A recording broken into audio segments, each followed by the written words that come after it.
नमस्कारम. ओम श्री परमात्मने नमः. ध्यायतो विषयान् पुंसः संगस्तेषुपजायते संगात् संजायते कामः कामात् क्रोधोऽभिजायते. विषयों का चिंतन करने वाले मनुष्य की उन विषयों में आसक्ति पैदा हो जाती है। आसक्ति से कामना पैदा होती है और कामना से क्रोध पैदा होता है। क्रोधात् भवति सम्मोहः सम्मोहात् स्मृतिविभ्रमः स्मृतिभ्रंशात् बुद्धिनाशो बुद्धिनाशात् प्रणश्यति. क्रोध होने पर सम्मोह मूढ़ भाव हो जाता है। सम्मोह से स्मृति भ्रष्ट हो जाती है। स्मृति भ्रष्ट होने पर बुद्धि का नाश हो जाता है और बुद्धि का नाश होने पर मनुष्य का तो पतन हो जाता है। राग द्वेष वियुक्तैस्तु विषयानिन्द्रियैश्चरन् आत्मवैश्यर्विधेयात्मा प्रसादम् अधिगच्छति. वशीभूत अंतःकरण वाला कर्मयोगी साधक राग द्वेष से रहित अपने वश में की हुई इंद्रियों द्वारा विषयों का सेवन करता हुआ अंतःकरण की निर्मलता को प्राप्त हो जाता है। प्रसादे सर्वदुःखानां हानिरस्योपजायते प्रसन्नचेतसो ह्याशु बुद्धिः पर्यवतिष्ठते. निर्मलता प्राप्त होने पर साधक के संपूर्ण दुखों का नाश हो जाता है और ऐसे शुद्ध चित्त वाले साधक की बुद्धि निस्संदेह बहुत जल्दी परमात्मा में स्थिर हो जाती है। नास्ति बुद्धिर्युक्तस्य न चायुक्तस्य भावना न चाभावयतः शान्तिरशान्तस्य कुतः सुखम्. जिसके मन इंद्रियां संयमित नहीं है ऐसे मनुष्य की व्यवसायत्मिका बुद्धि नहीं होती और व्यवसायत्मिका बुद्धि न होने से उसमें कर्तव्य परायणता की भावना नहीं होती। ऐसी भावना न होने से उसको शांति नहीं मिलती।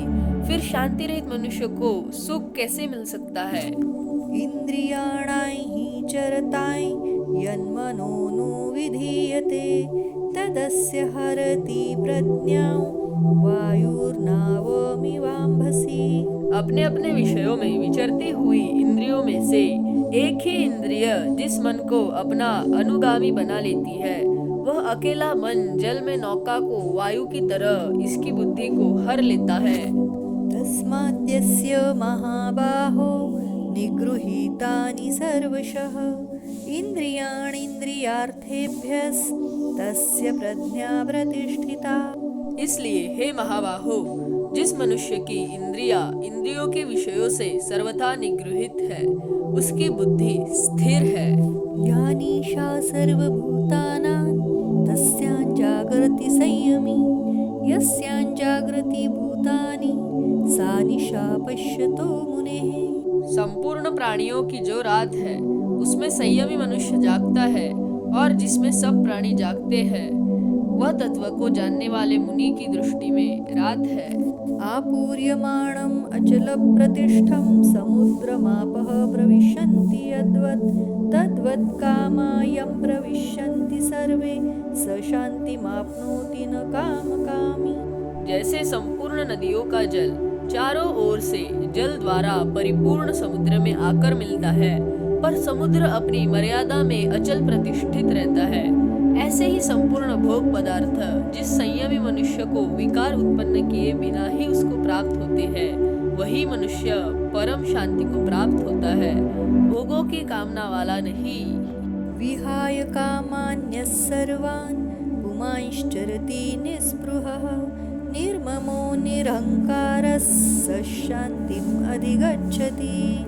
जो मनुष्य संपूर्ण कामनाओं का त्याग करके स्पृहा रहित, ममता रहित और अहंकार रहित होकर आचरण करता है वह शांति को प्राप्त होता है। एषा ब्राह्मी स्थितिः पार्थ नैनां प्राप्य विमुह्यति स्थित्वा स्यामन्तकालेऽपि ब्रह्म निर्वाणमृच्छति.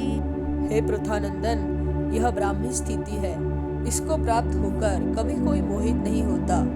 इस स्थिति में यदि अंतकाल में भी स्थित हो जाए तो निर्वाण ब्रह्म की प्राप्ति हो जाती है।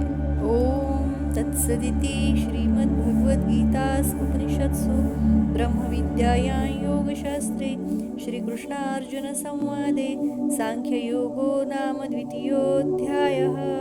श्रीकृष्णार्पणमस्तु।